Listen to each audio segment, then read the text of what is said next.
केदारनाथ मंदिर, महापाप से मोक्ष तक की अलौकिक यात्रा। भारत के उत्तराखंड राज्य के रुद्रप्रयाग जिले में मंदाकिनी नदी के तट पर स्थित केदारनाथ मंदिर केवल एक धार्मिक स्थल नहीं, बल्कि आस्था, तपस्या और ईश्वरीय कृपा का जीवंत प्रतीक है।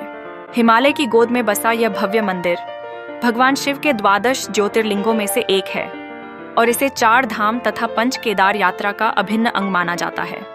इसकी कहानी सिर्फ पत्थरों और मूर्तियों की नहीं, बल्कि पांडवों के पश्चाताप, भगवान शिव की करुणा और सनातन धर्म की अटूट परंपरा की है।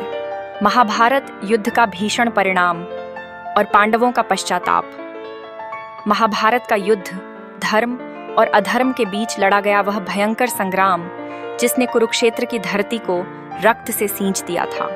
इस युद्ध में पांडवों ने अपनी विजय तो प्राप्त की, किंतु इस विजय की कीमत बहुत भारी थी।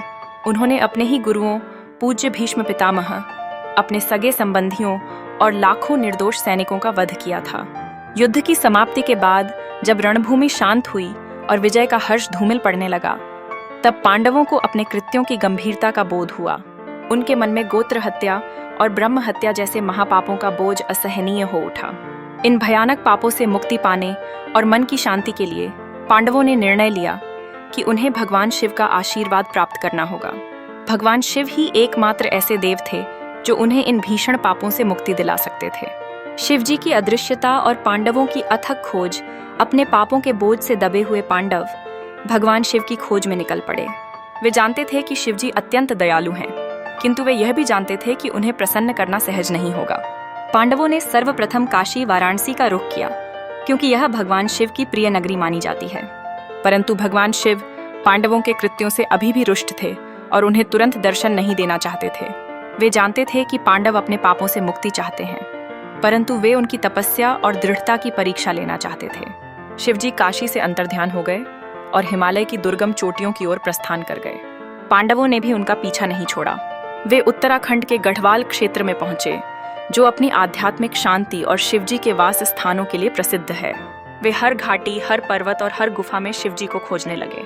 गुप्त काशी में बैल रूपी शिव और भीम का पराक्रम पांडवों को अपनी ओर आता देख भगवान शिव ने अपनी माया का प्रयोग किया। वे गढ़वाल के गुप्त काशी नामक स्थान पर पहुंचे और वहां उन्होंने एक विशाल बैल महिष का रूप धारण कर लिया।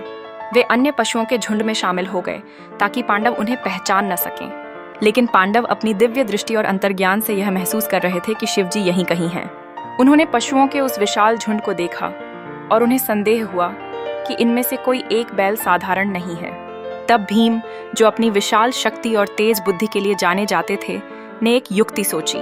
उन्होंने अपना विशालकाय रूप धारण किया और 2 ऊंचे पहाड़ों के बीच अपने विशाल पैर फैलाकर खड़े हो गए। उन्होंने सभी पशुओं को अपने पैरों के नीचे से निकलने का आदेश दिया।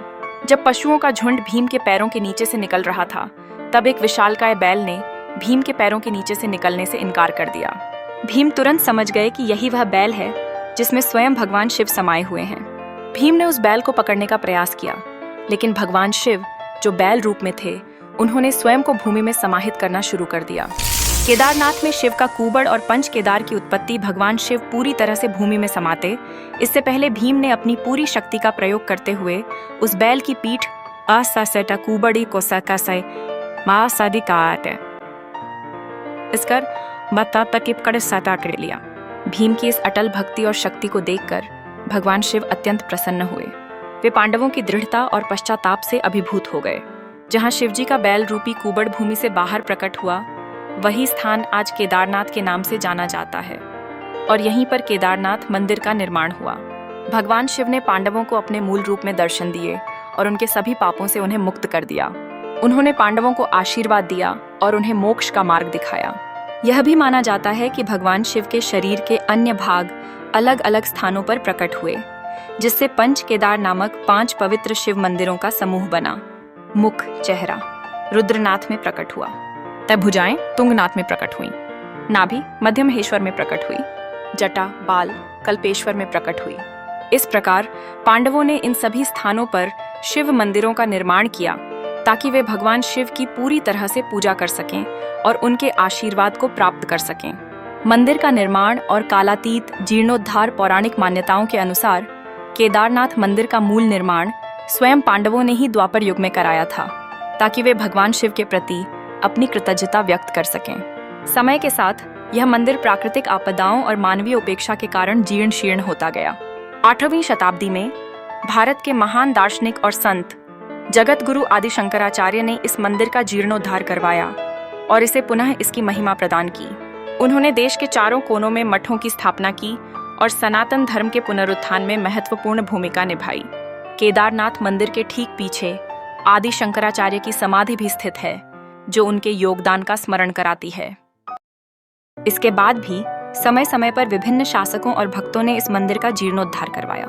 कुछ ऐतिहासिक साक्ष्य बताते हैं कि 10वीं सदी में मालवा के राजा भोज ने भी इसका पुनर्निर्माण करवाया था। केदारनाथ आस्था, दृढ़ता और प्राकृतिक अजूबे का संगम। केदारनाथ मंदिर केवल एक पूजा स्थल नहीं है, बल्कि यह मानव की दृढ़ आस्था, सहनशीलता और प्रकृति की असीम शक्ति का प्रतीक भी है। पत्थरों से निर्मित यह विशाल मंदिर सदियों से हिमालय की कठोर जलवायु, भूकंपों और भूस्खलनों का सामना करता आ रहा है। 2013 की विनाशकारी बाढ़, जिसने केदारनाथ घाटी में भारी तबाही मचाई थी, उसमें भी यह मंदिर चमत्कारी रूप से अक्षुण्ण रहा। चारों ओर भयंकर जल प्रलय और मलबे के बावजूद मंदिर अपनी जगह पर अडिग खड़ा रहा, जो कई लोगों के लिए एक दिव्य संकेत था। आज भी हर साल लाखों श्रद्धालु केदारनाथ की कठिन यात्रा करते हैं।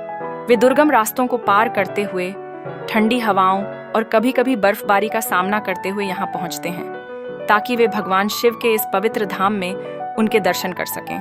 केदारनाथ की यात्रा न केवल शारीरिक चुनौती है, बल्कि यह एक आध्यात्मिक अनुभव भी है, जो आत्मा को शुद्ध करता है और मन को शांति प्रदान करता है। यह कहानी हमें सिखाती है कि चाहे कितने भी बड़े पाप क्यों न हो जाएं, यदि सच्चा पश्चाताप और दृढ़ भक्ति हो, तो ईश्वर की कृपा अवश्य प्राप्त होती है और मोक्ष का मार्ग खुल जाता है। केदारनाथ मंदिर इसी शाश्वत सत्य का प्रतीक है।